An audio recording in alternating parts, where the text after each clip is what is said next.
2022년 2월 26일 러시아가 우크라이나를 침공한 지 이틀 만에 미국과 유럽연합은 세상을 뒤흔들 결정적인 조치를 내놓았습니다. 바로 러시아를 국제은행간통신협회 즉 스위프트에서 차단하는 것이었죠. 이 시스템은 전 세계 11,100개 넘는 은행들이 200개국을 연결하는 메시징 네트워크로 매일 5천조 달러가 넘는 금융거래가 이루어집니다. 러시아 은행들이 국제 결제를 할 수 없게 된다는 건 무역 금융도 해외 송금도 경제적 고립을 의미했어요. 서방은 이것을 금융 제재의 핵무기라고 불렀고 러시아는 완벽히 무력화될 것이라 기대했죠.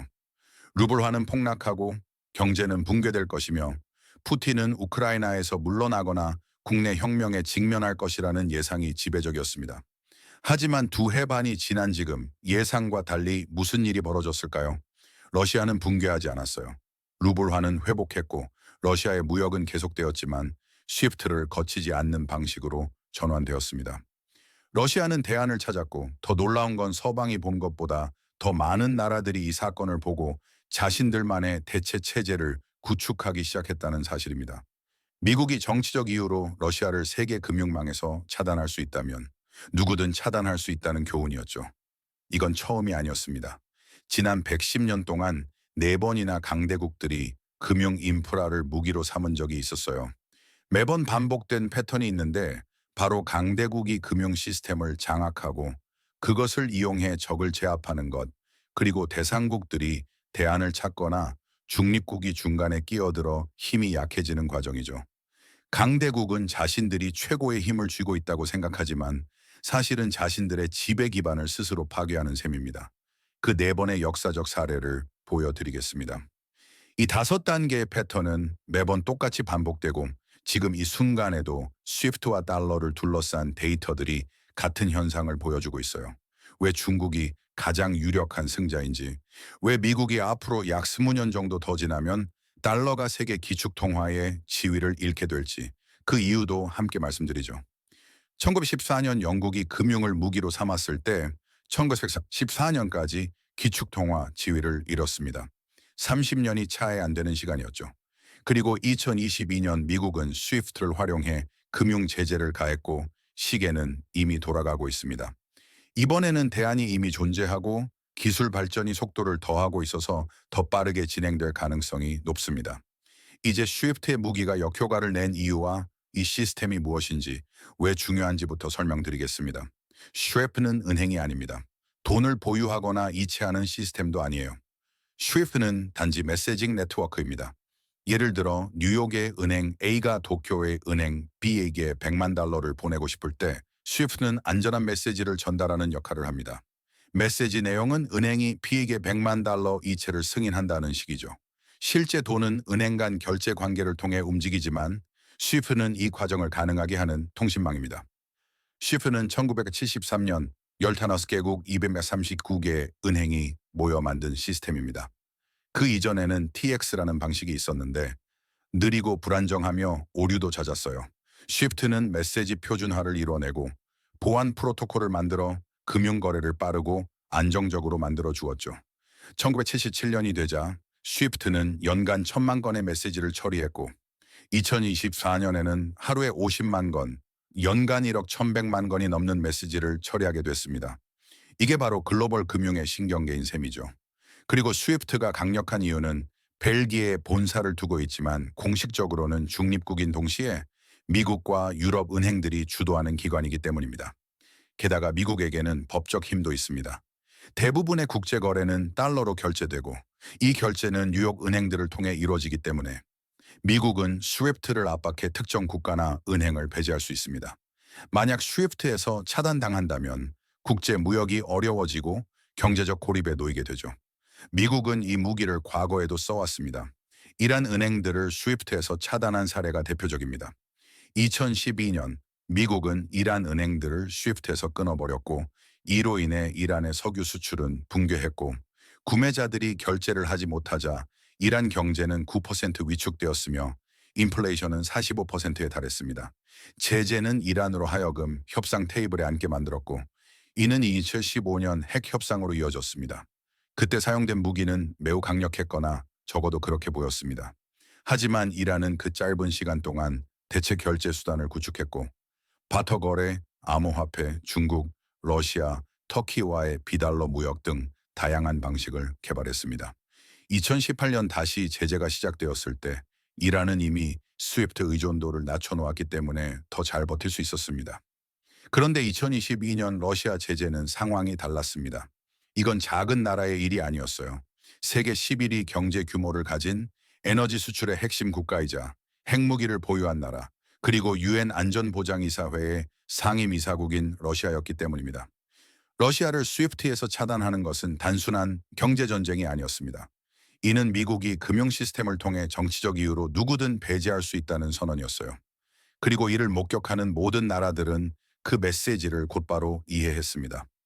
만약 미국을 건드리면 글로벌 금융 시스템 접근권을 잃게 될 것이고 보유 자산은 동결될 수 있으며 은행은 고립되고 경제는 꽁꽁 묶이게 되는 것이죠. 이로 인해 비서구권 나라들에겐 생존을 위한 근본적인 질문이 떠올랐습니다. 미국의 금융 힘에 영구적으로 노출될 것인가 아니면 대안을 만들어야 하는가. 대부분의 나라들은 후자를 선택했고 이때부터 스위프트라는 무기가 예상치 못한 부작용을 낳기 시작했어요. 오늘은 그 역사적 사례 4가지를 살펴보려고 합니다. 왜냐하면 금융무기화는 항상 역효과를 불러오거든요. 지난 한 세기 동안 이 패턴은 4번 반복됐고 각 번마다 강대국은 궁극의 힘을 쥐고 있다고 믿었지만 그 결과는 오히려 자신의 몰락을 재촉하는 길이 되었습니다. 첫 번째 사례는 영국의 제1차 세계대전, 제1910년부터 1918년까지입니다. 전쟁 전 영국 파운드화는 세계의 준비 통화였고 런던은 글로벌 금융의 중심지였어요. 영국은 국제적 준비금의 약 65%를 통제하고 있었죠. 1914년 8월 전쟁이 발발하자 영국은 적과의 무역법을 제정했고 이를 통해 독일인과 독일 기업의 자산을 동결할 수 있게 되었어요.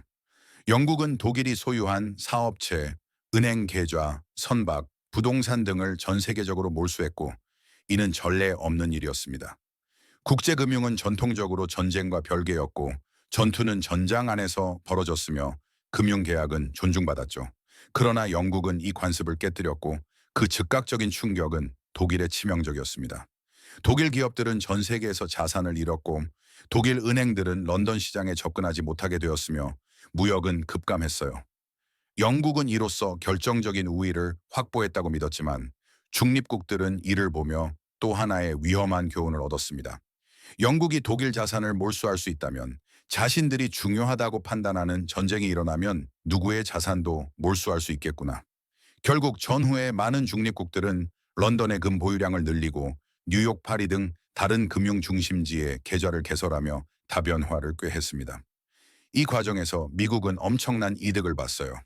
뉴욕 은행들은 이전에 런던으로 가던 비즈니스를 유치했고 1920년경 미국은 영국보다 더 많은 금을 보유하게 되었으며 1925년에는 뉴욕이 런던과 어깨를 나란히 하는 금융 중심지로 성장했습니다. 그리고 1944년 브레튼우즈 협정에서는 달러가 공식적으로 파운드를 제치고 세계의 준비 통화가 되었어요. 영국의 금융 무기화는 1914년부터 시작된 30년간의 몰락, 즉 패권에서 무의미로의 길을 열었지요. 이 패턴의 핵심은 영국이 시스템을 통제했고 그것을 무기화했으며 대상국들은 다변화를 선택했고 결국 영국은 통제력을 잃게 되었다는 겁니다. 두 번째 사례는 미국과 이란의 이야기입니다. 1979년입니다. 이란 혁명이 일어나 미국인 인질들을 잡았을 때 당시 미국 대통령인 지미 카터는 이란의 모든 자산, 즉 약 12억 달러를 미국 은행에 동결시켰어요. 이 중에는 8억 달러의 예금과 4,400억 달러의 기타 자산이 포함되어 있었죠. 이는 당시로선 최대 규모의 자산 동결이었어요. 정당성은 명확했습니다. 이란이 인질을 잡음으로써 국제법을 위반했고 미국은 자국민을 보호하는 차원에서 조치를 취한 것이었어요. 그러나 이 동결 조치는 예상치 못한 결과를 낳았습니다. 전 세계, 특히 중동과 석유 수출국 기구 오펙 나라들은 미국 은행에 보유된 달러 준비금이 언제든지 동결될 수 있다는 사실을 깨달았어요. 이것은 곧 금융 패권의 위험성을 보여준 것이었고 미국이 만든 시스템이 언제든지 정치적 목적으로 배제할 수 있다는 사실을 드러낸 셈이었어요. 군사적 정복이나 채무불이행도 아니었다. 그냥 행정명령 한 장으로 끝이었다. 대통령은 전화 한 통으로 자산을 동결시킬 수 있었다. 너의 주권 재산이 진짜 주권이 되려면 뉴욕 달러 속에 있지 않아야 했다. 1980년대 석유 수출국 기구 오페크 회원국들은 외환 보유액을 다변화하기 시작했다. 그들은 1977년 약 85%였던 달러 보유량을 1991년까지 약 71%로 줄였다. 대신 독일 마르크, 엔, 금 같은 자산을 늘렸다. 런던, 취리히, 싱가포르에 계좌를 개설해 뉴욕에 집중된 리스크를 피했다. 사우디아라비아, 쿠웨이트, 아랍에미리트 모두 미국 국채 보유량을 줄였다. 이로써 달러가 세계적 준비 통화로서 차지하는 비중은 점차 낮아지기 시작했고 오늘날까지도 느리게 감소하는 흐름을 보이고 있다. 이란의 동결 조치는 일종의 전술적 성과였다. 인질들이 1981년 1월 풀려난 것도 경제적 압박이 한몫했지만 전략적으로 보면 이 동결은 세계의 달러는 무기화될 수 있다는 강력한 메시지를 주었다. 모든 나라들은 이제 다변화의 필요성을 깨달았다. 미국은 이란에 대해 어느 정도 힘을 실었지만 동시에 다른 나라들로부터 신뢰를 잃기 시작했다. 세 번째 사례는 미국과 러시아의 2014년이다. 러시아가 2014년 3월 크림반도를 병합했을 때 미국은 목표 지향적 제재를 가했다. 러시아 관료들은 미국 금융 시스템에서 차단됐고 러시아 은행들은 제약을 받았다. 하지만 러시아가 스위프트 시스템에서 완전히 배제된 것은 아니었다. 제재는 불만을 표하는 수준으로 조정됐으며 러시아가 완전한 대체 시스템으로의 전환을 위해 준비할 시간을 준 셈이었다. 미국의 실수였다. 2014년부터 2022년까지 러시아는 차근차근 달러 의존도를 낮춰갔다. 2013년 1월에는 1,300억 달러였던 미국 국채 보유량을 2020년에는 겨우 20억 달러까지 줄였다. 금 보유량도 2014년 1,000톤에서 2022년에는 2,300톤으로 늘렸다. 러시아는 자체 금융 메시지 전송 시스템인 SPFS를 개발했고 이는 일종의 스위프트 버전이었다. 또한 중국, 인도 등과 무역 협정을 맺으며 결제 수단을 달러 대신 루블, 위안, 루피로 하도록 조율했다. 그리고 비달러 무역 인프라도 구축했다. 푸틴은 2014년부터 2022년까지 연설에서 러시아는 달러 노출을 줄이고 있다. 꼭 공개적으로 말했다. 그는 미국이 달러를 무기로 사용한다고 명확히 언급했고 러시아는 독립성을 확보해야 한다고 했다. 서구 분석가들은 이것을 허세에 불과하다고 무시했지만 러시아는 진지했다. 그리고 2022년 제재가 시작되었을 때 이미 준비가 되어 있었다. 2014년 제재는 일부 효과를 냈다. 러시아 경제는 성장률이 둔화했고 투자가 줄었으며 자본 유출이 일어났다. 그러나 그 제재는 러시아에게 시간과 동기를 부여했고 대안을 만들 기회도 제공했다. 만약 미국이 2014년에 아무것도 하지 않거나 아예 스위프트 차단을 강행했다면 결과는 달라졌을지도 모른다. 대신 미국은 중간길을 택했고 이는 의도는 보여줬지만 준비는 미진한 최악의 선택이었다. 네 번째 사례는 미국과 러시아의 2022년이다. 이건 정말 빅이다. 2022년 2월 26일 미국과 유럽연합은 러시아의 주요 은행들이 스위프트에서 배제될 것임을 선언했고 동시에 러시아 중앙은행이 보유한 서구 금융기관 계좌에 예금 300억 달러도 동결시켰다. 이것이 바로 핵옵션이었다. 러시아는 금융적으로 그 어느 때보다 고립되기 시작했고 즉각적인 충격은 컸다. 루블은 이틀 만에 30% 폭락했고 증시는 붕괴를 막기 위해 폐장했다. 현금 인출기에서는 현금이 바닥났고 국민들은 공포에 휩싸였다. 서구 언론들은 경제적 승리를 외치며 러시아의 붕괴를 예상했지만 예상과는 달리 러시아는 안정세를 되찾기 시작했다. 러시아 중앙은행은 금리 인상으로 이율을 20%까지 높여 루블의 폭락을 막았고 유럽 국가들이 가스값을 루블로 지불하도록 강요하며 인공적 수요를 창출했다. 그 결과 루블은 3달 만에 모든 손실을 회복했고 무역은 계속됐지만 서구의 채널이 아닌 다른 경로를 통해 이루어졌다. 러시아는 석유 수출 물량을 중국과 인도, 중동으로 돌렸고 거래는 위안, 루피, 루블로 결제했다. 2022년 말까지 러시아 경제는 안정세를 찾아갔고 2023년에는 독일이나 영국보다 4% 이상 빠른 속도로 GDP 성장률을 기록했다. 하지만 진짜 피해는 러시아가 아니라 다른 쪽에 더 컸다. 진짜 타격을 받은 건 달러와 스위프트였어요. 왜냐하면 전 세계가 지켜보는 가운데 미국이 정치적 이유로 외환 보유액을 동결하거나 스위프트를 차단할 수 있다는 걸 모두가 알게 되었거든요. 만약 중국이나 인도, 사우디아라비아, 브라질 같은 나라들이라면 이렇게 생각했겠죠. 오늘은 미국과 전쟁이 아니니까 괜찮아. 그런데 내일 어떤 분쟁이 터진다면요. 대만, 카슈미르, 예멘, 무역 정책, 뭐든지 미국이 우리의 1조 달러가 넘는 외환 보유액을 동결하거나 스위프트에서 끊을 수 있을까? 당연히 가능하다고 답할 수밖에 없어요. 이미 선례가 남아 있으니까요. 그래서 이 나라들은 어떻게 했을까요? 1914년 영국이 적국과 맺은 적대 관계를 1979년 이란이 동맹국으로서 보여준 것처럼 달러와 스위프트에서 벗어나기 시작했어요. 대체 수단을 만들어낸 겁니다. 그때부터 5단계 역공 패턴이 시작된 거죠. 이제 그 5단계의 틀을 보여드릴게요. 이게 바로 금융무기가 역효과를 일으키는 방식입니다. 이미 4번이나 그런 일이 있었고 지금도 일어나고 있습니다. 첫 단계, 강대국이 결제 시스템을 장악하는 것. 1973년부터 2022년까지 미국은 사실상 스위프트를 통제했어요. 직접 운영하는 건 아니지만 벨기에에 본사를 둔 스위프트가 대부분의 거래를 미국의 뉴욕 은행을 통해 정산하기 때문에 미국은 간접적으로 힘을 쓸 수 있었죠. 재무부는 은행에 제재를 가하고 연방준비제도는 달러 결제 접근을 차단하며 스위프트는 미국의 협력 없이는 제대로 작동하지 못합니다.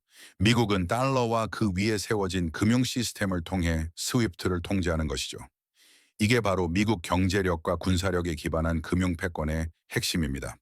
두 번째 단계, 이 힘을 외교 정책에 활용하는 것. 2001년 9월 이후부터 미국은 금융 제재를 점점 더 강하게 사용했어요.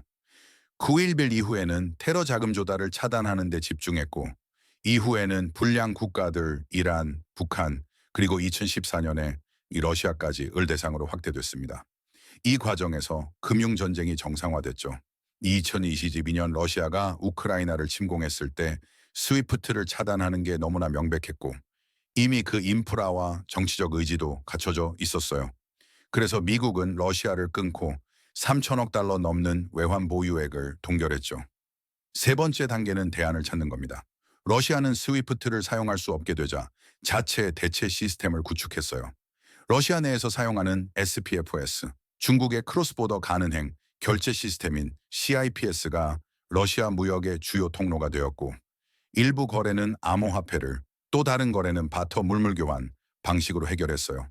2024년까지 러시아의 무역에서 달러화 비중은 40% 정도였고 2023년에는 러시아 중국 무역이 거의 전부를 차지했으며 거의 모두 유엔과 루블화로 이루어졌습니다.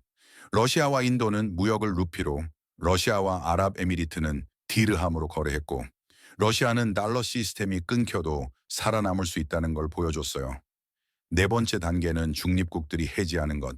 이건 매우 중요한 단계입니다. 러시아만이 대체 수단을 찾는 게 아니에요. 제재를 받지 않으면서도 언젠가는 제재 대상이 될까 두려워하는 수십 개 나라들이 생겼어요. 중국은 이를 목격하고 디얼리제이션 달러 의존도 축소의 속도를 냈어요. 2013년 1조 300억 달러였던 미국 국채 보유액을 2024년에는 575억 달러로 줄였고 금 보유량도 공식적으로는 2,264톤이지만 실제로는 4,000톤이 넘는 것으로 추정됩니다. 중국은 2021년 300억 달러 규모였던 CIPS를 2024년까지 500억 달러 이상으로 늘렸어요. 사우디아라비아는 80년간 미국의 동맹국이었지만 외환 보유액이 동결된 후 입장을 바꿨습니다. 2023년 3월 사우디는 중국의 석유 판매를 위해 위안화를 받기로 했고 이는 50년간 유지된 페트로달러 독점 체제를 깨는 일이었어요. 2024년 12월 사우디는 비릭스에 가입했고 중동과 아프리카 여러 나라들도 미국 중심 정책에서 벗어나려는 움직임을 보이고 있습니다. 아랍에미리트는 인도와 무역을 루피와 디르함으로 결제하며 달러를 피했고 브라질과 아르헨티나는 공동통화까지 논의 중입니다. 현재 9개 회원국인 BRICS는 공동결제 시스템과 금원자재 기반의 통화 구상도 진행 중입니다. 심지어 미국의 동맹국들조차 해지 전략을 펼치는 중입니다. 유럽연합은 이스탁스라는 대체 결제 방식을 개발했고 일본과 한국도 각각 원화 보유량과 외환 보유액을 늘리고 있습니다. 지금 전 세계 중앙은행 10곳이 넘는 나라들이 달러와 스위프트 시스템에 대한 의존도를 줄이기 위해 새로운 방식을 시험하거나 도입하고 있습니다. 이게 미국을 싫어서 하는 게 아니에요. 단지 지난 몇 년간 3천억 달러가 행정명령 하나로 동결된 걸 목격하고 그들의 외환 준비금이 안전하지 않다는 것을 깨달았기 때문이죠. 지금이 바로 다섯 번째 단계, 즉 원래 무기의 힘이 약해지는 시기입니다. 지금 우리가 처한 현실이에요. 스위프트는 여전히 지배적이지만 점차 위상이 약해지고 있습니다. 1919년 기준 세계 외환 보유화액에서 달러의 비중은 71%였지만 2024년 현재는 58%로 떨어졌어요. 이게 무려 13%포인트나 내려간 것이고 수조 원 단위의 다각화가 일어난 셈입니다. 더 중요한 건 국제 무역 결제에서 달러 비중 역시 2022년 약 73%에서 2024년에는 대략 58%로 줄어들고 있다는 점입니다.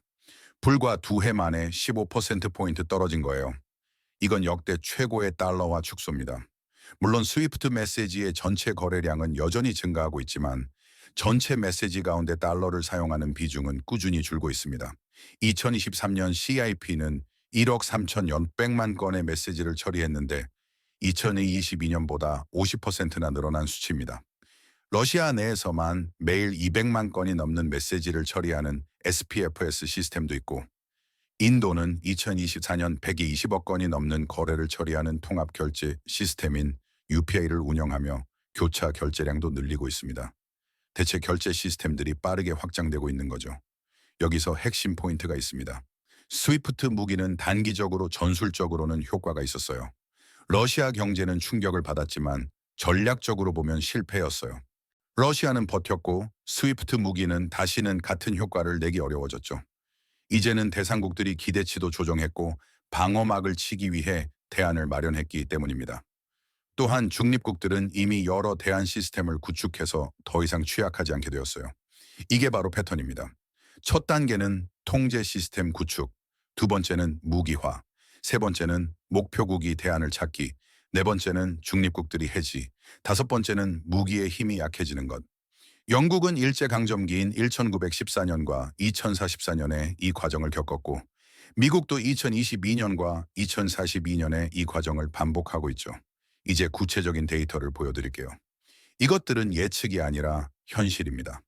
러시아 무역 데이터를 보면 2021년 제재 이전 기준으로 러시아 무역의 87%가 달러 또는 유로로 결제됐어요. 그런데 2024년에는 이 비중이 60%로 줄어들었고 대신 위안화, 루블화, 루피, 디르함 등으로 결제되는 비중이 늘었어요. 러시아와 중국 간의 무역은 거의 대부분 위안과 루블로 이루어지고 있으며 규모는 거의 2,040억 달러에 달합니다. 러시아와 인도 간 무역은 65억 달러 정도로 주로 인도 루피로 결제됩니다. 이는 달러를 벗어난 거래가 가능하다는 강력한 증거죠. 중국의 CIP 시스템은 2020년 한 해 동안 약 12조 달러 규모의 결제를 처리했고 2023년에는 27조 달러로 2배 이상 늘었습니다. 현재 1,400개 이상의 금융기관이 110개국에서 연결되어 있으며 결제는 위안화로 이루어지고 있어요. 이 시스템이 바로 달러와 스위프트를 대체하는 핵심 대안입니다. 중앙은행들이 금을 매입하는 것도 눈에 띄는 변화입니다. 2022년에는 1,136톤의 금을 사들였고 2023년에는 137톤, 2024년에는 1,000톤 이상을 구매하며 3년 연속 1,000톤 이상 금을 사들이고 있습니다. 이는 1970년대 이후 가장 높은 수준이에요. 누가 사들일까요? 중국, 러시아, 터키, 인도, 폴란드, 싱가포르, 체코 등입니다. 이 나라들은 달러 보유액을 금으로 바꾸고 있어요. 왜냐하면 금은 동결되거나 제재를 받기 어렵기 때문입니다.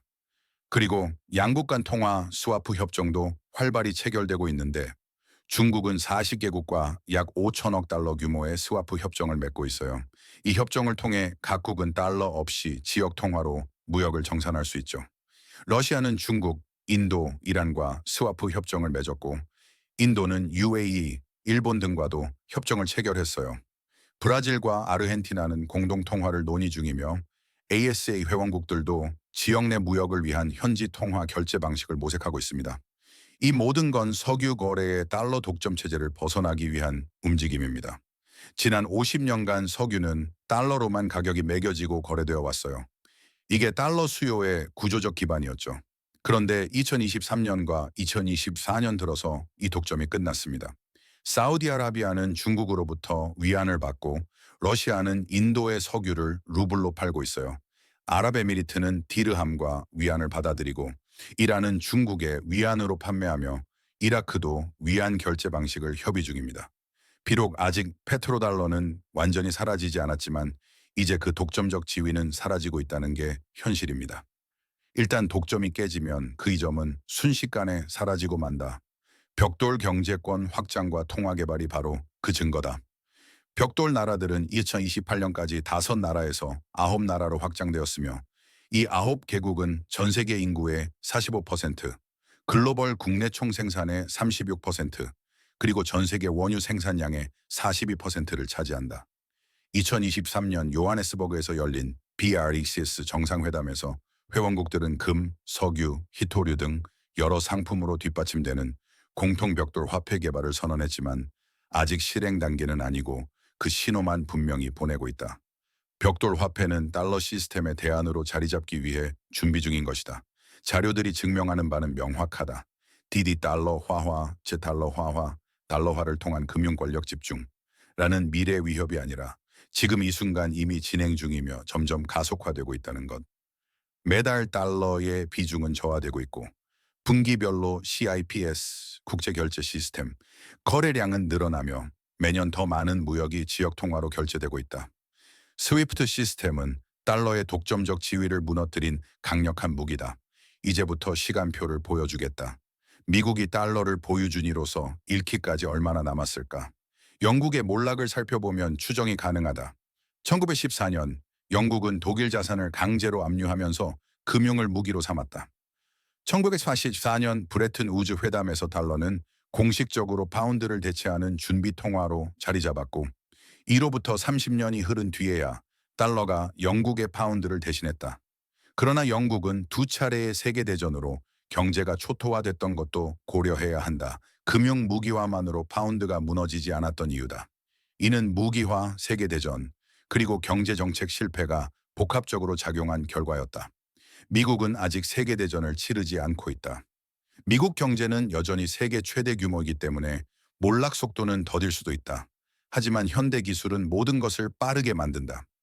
1914년에는 대한결제 시스템을 구축하는 데 수십 년이 걸렸지만 2024년에는 CIPS가 12조 달러에서 27조 달러로 3년 만에 규모를 확장했다.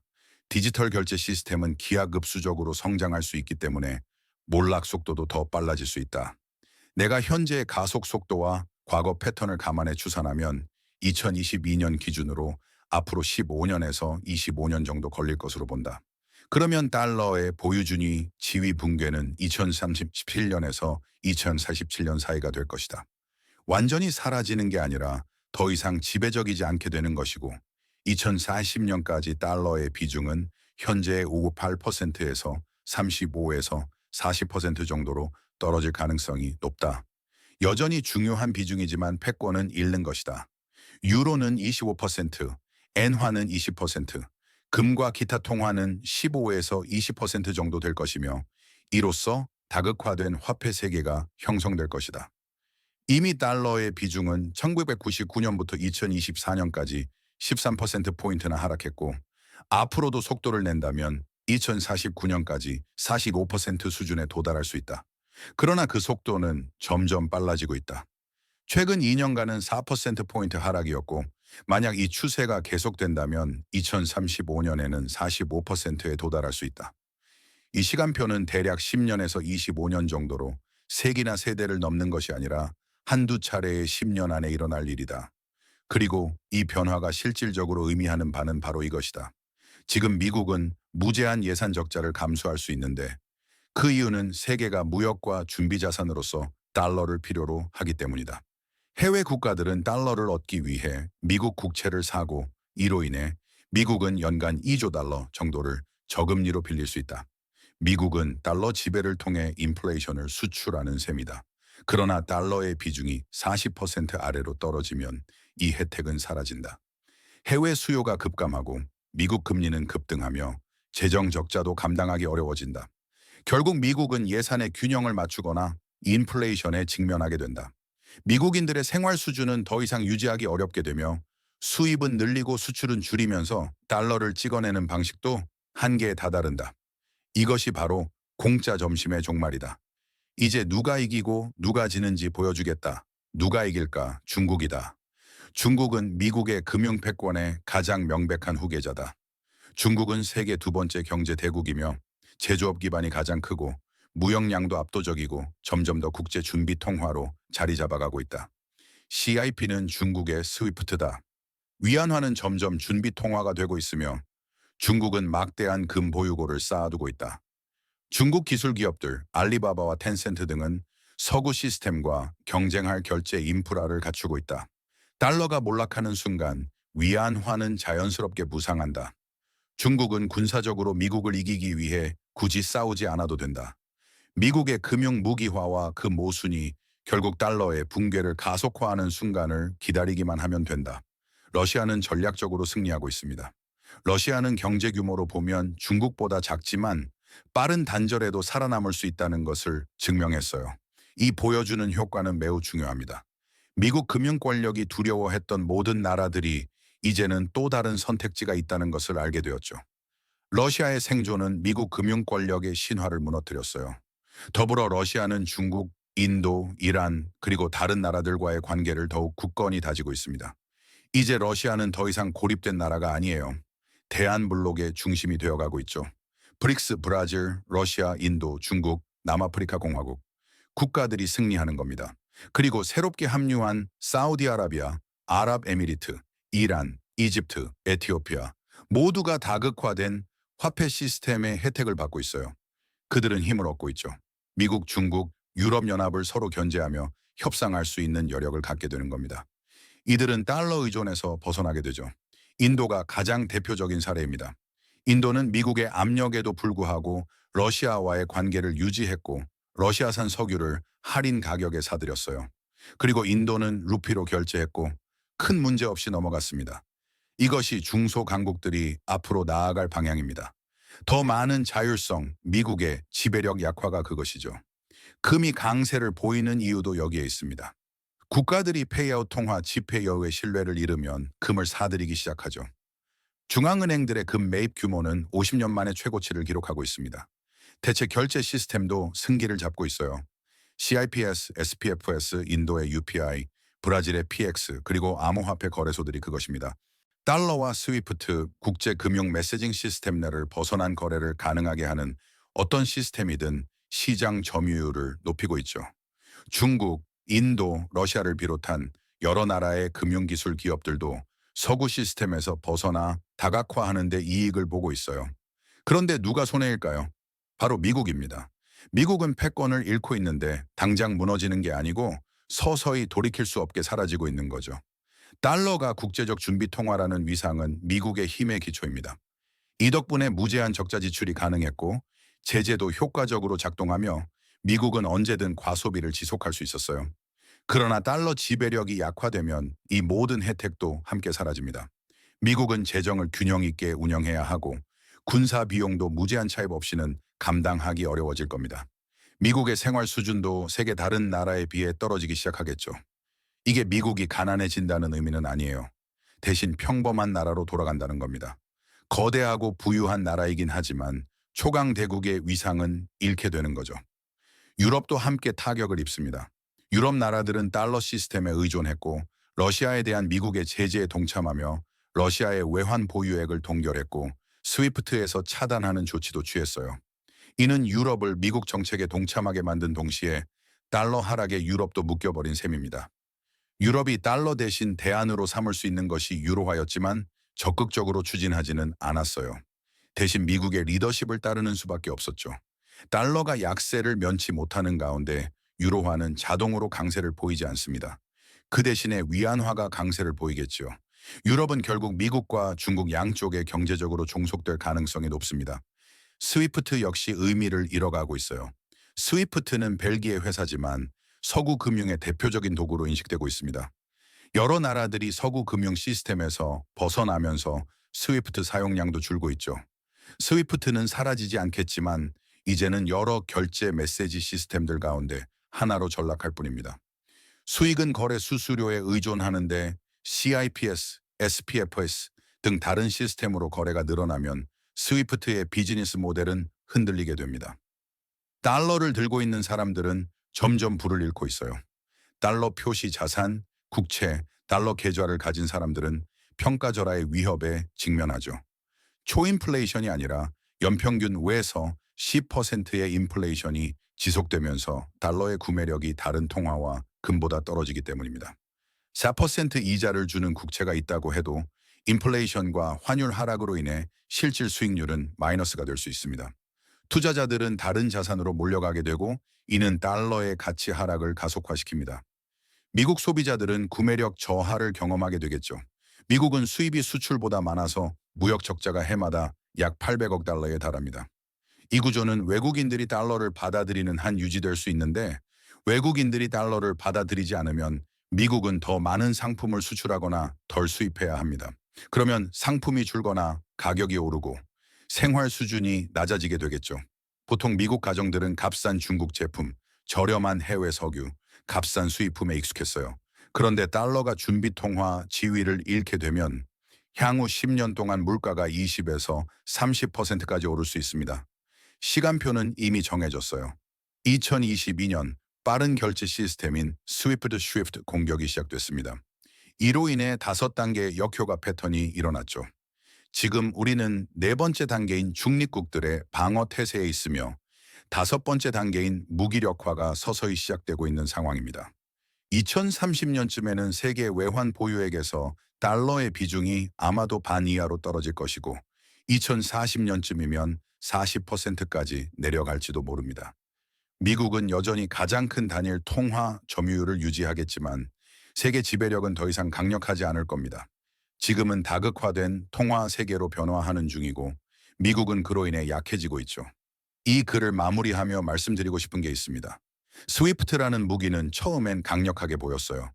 2022년 2월 러시아는 최대 압박을 위해 보유한 외환을 동결했고 이를 차단했죠. 하지만 금융무기란 핵무기와 비슷해서 한 번 쓰면 끝입니다. 한 번 사용하면 모두가 방어책을 마련하기 시작하죠. 러시아는 대안을 만들어냈고 중국은 CES, 중앙은행 디지털 화폐화를 가속화했고 브릭스, 브라질, 러시아, 인도, 중국, 남아프리카 공화국은 확장됐어요. 석유 달러, 페트로 달러나는 깨졌고 이제 스위프트 무기는 쓸모없게 됐습니다. 왜냐하면 미국이 목표로 삼을 나라들은 이미 대안을 갖추거나 지금 만들고 있기 때문이죠. 미국은 달러의 지배력을 경제력, 자유무역, 규칙 기반 시스템으로 유지하려 했지만 결국 금융무기화로 방향을 바꿨습니다. 자산 동결, 스위프트 차단, 달러를 강제 수단으로 사용하는 전략이었죠. 이 전략은 이란 같은 작은 나라들에겐 효과적이었지만 러시아에겐 역효과를 냈어요. 그리고 이 역효과는 시스템 전체로 번졌습니다. 러시아만이 아니라 세계 절반이 달러 시스템을 떠나고 있습니다. 1974년 영국은 금융을 무기로 삼았고 1944년에는 달러가 세계 예약통화 지위를 잃었죠. 미국은 2022년에 스위프트를 무기로 사용했고 패턴은 2042년까지 달러 지배력이 사라질 것이라고 예측합니다. 물론 더 빨라질 수도 있는데 기술의 발전 속도가 빠르기 때문입니다. 이건 예측이 아니라 패턴 인식입니다. 금융무기는 항상 역효과를 낼 수밖에 없어요. 강대국은 자신들이 최종 결정권자인 것처럼 생각하지만 사실은 세계의 대안을 만들어내도록 가르치고 있는 겁니다. 그리고 그 대안이 존재하면 원래 시스템은 힘을 잃게 되죠. 스위프트 무기는 스위프트의 독점적 지위를 깨뜨렸고 달러 무기는 달러 헤게모니를 무너뜨렸습니다. 가장 큰 수혜자는 바로 중국입니다. 인내심을 가지고 미국이 스스로 자신의 강점들을 파괴하는 모습을 지켜보던 중국이죠. 중국은 군사력을 통해 미국을 이기지 않았어요. 필요 없었죠.